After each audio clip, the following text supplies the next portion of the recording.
अस्सलाम वालेकुम नाज़रीन, जंग हो रही है यहाँ, हर जगह मैदान में जंग ही हो रही है क्योंकि पीएसएल में भी जंग है। क्या खड़े हो, कहाँ चले गए यार, यहाँ जंग के बम फट जाएगा, क्या हो गया आपको? गोला आ रहा है आपको मैं बता रहा हूँ, शाहिद अफरीदी ने बड़ी गर्मा गर्म खबर ये दी थी कि भाई आप 1 घंटे में आपने क्या कर लिया। आपको पता है वहाँ पे बड़ा क्रिटिसाइज़ किया, इंडियन आर्मी को भी बड़े आड़े हाथों लिया, लेकिन उसका जवाब कहाँ से आया? शेखर धवन से। नहीं नहीं, वो ठीक है, जैसे भी आपको लगे, आप इतने दिल खराब ना करें, लेकिन शेखर धवन की तरफ से जवाब आया। लेकिन आपको पता है शेखर धवन की बजाय अलावा किसी ने कोई जवाब ही नहीं दिया। इसका मतलब किसी ने इतना इंपॉर्टेंट समझा ही नहीं है, या उन्हें लगा कि सही कह रहे शायद अफरीदी। क्या जवाब देते? लेकिन इसका जवाब दिया इरफान पठान ने। इरफान पठान वो आप मुझे बताएंगे कि इरफान पठान ने काउंटर में शाहिद अफरीदी को क्या कहा, और शाहिद अफरीदी का काउंटर मैं बताऊंगा। पहले आप इरफान पठान। देखिए, आपको इरफान पठान का पता तो है, इरफान पठान को सुर्खियों में रहने का मौका चाहिए और वो कैसे मिलता है पता नहीं, ऊपर से कोई ना वही आयत है, वो ये तो इरफान पठान कहता है यार जी अब मैं मौका मिल गया छोड़ूंगा नहीं। पहले उन्होंने एक गुलफरोजा को लेकर एक घटिया सा बयान दिया, बेचारी ने एक बात कर दी, उसको लेकर उन्होंने मुद्दा बनाया। उन्होंने कहा चलो वो काम नहीं चला, उन्होंने कहा ये तो काम चल ही नहीं रहा, ये तो मज़ा ही नहीं आया। अब उन्होंने अफरीदी को लेकर आ रहे हाथों अफरीदी को लिया जी, अफरीदी तो ये ऐसे ही हैं, हमेशा से कैरियर में भी ऐसे ही थे, इस तरह की चीज़ें करते थे। अफरीदी के बयान को उन्होंने कहा कि ये मजाक में उड़ा दिया कि जैसे होता है।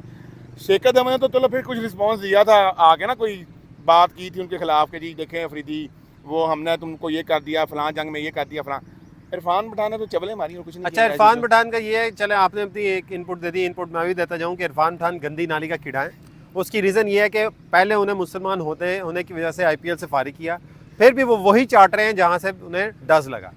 अब आपको बताता हूँ कि बाद में शाहिद अफरीदी ने क्या कहा। शाहिद अफरीदी ने कहा ये वही बंदा है जिसे मैं इसके बाउंसर पे लपेटे मार मार के छक्के मारता था और अपनी बॉलिंग में इसे बोल्ड करता था, और ये वाकई बात है। आपको याद है स्टैट्स कि बड़ा तपे हुए आते थे ये बॉलिंग करने, और शाहिद अफरीदी उठा के मिड विकेट पे या फाइन लेग पे छक्का मारता था। एक बार अफरीदी को आउट कर दिया था, उसके बाद से उसी को लेके बैठे हुए आज तक कि मैंने वर्ल्ड कप के फाइनल में आउट किया था, मैंने वर्ल्ड कप। तो इस तरह तो शाहिद अफरीदी ने भी शाहिद अफरीदी ने भी इरफान पठान को बोल्ड भी किया हुआ, आपको याद होगा। मारे हुए हैं, यस, छक्के तो मारे हुए हैं। तो नाज़रीन, आपको मैं बताता जाऊं कि जंग हो ना हो, लेकिन अक्रॉस द बॉर्डर्स क्रिकेटर्स में आपस में जंग चल रही है। आपको मैं देखें, आप कह रहे हैं अक्रॉस बॉर्डर, अफरीदी ने एक बार ही ऐसी बात नहीं कि जिसे वो कहे जी जंग वाली बात। उन्होंने कहा इंडिया को सिर्फ ये कहा था कि भाई जो आप बात कर रहे हैं ना वो बोगस है, कम से कम। देखें, उन्होंने लॉजिकल बात की थी कि कश्मीर में जो आपने किया वो 1 घंटा हो सकता था, 2 घंटे हो सकते थे, लेकिन आपकी आर्मी इतनी भोंगी थी, इतनी पागल थी, 9 लाख आपके 10 लाख या 2 लाख जितने भी थे उधर, उन्हें पता ही नहीं लगा कि पाकिस्तान से लोग आते जा रहे हैं और इतने किलोमीटर चल गए हैं और वहाँ आके मार दिया। मतलब इससे लेट्स सपोज हम मानते भी ये हुआ, तो इससे तो साफ जाहिर है कि आपकी आर्मी बिल्कुल बिल्कुल फारिग तरीन है।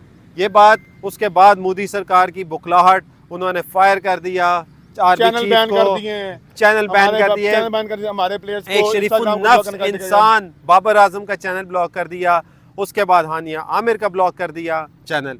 तो वो तो ब्लॉक किया ना चैनल, और वो पाकिस्तान में नहीं करते हैं, नसीम शाह का यार फिर दिल नहीं लाएगा। तो नाजरीन, आपको इसके साथ इजाजत चाहते हैं, आपके साथ फिर मिलेंगे क्रिकेट यारी में। देखते रहें हमीद और लतीफ़, मतलब अबू बकर और अली मक्की को।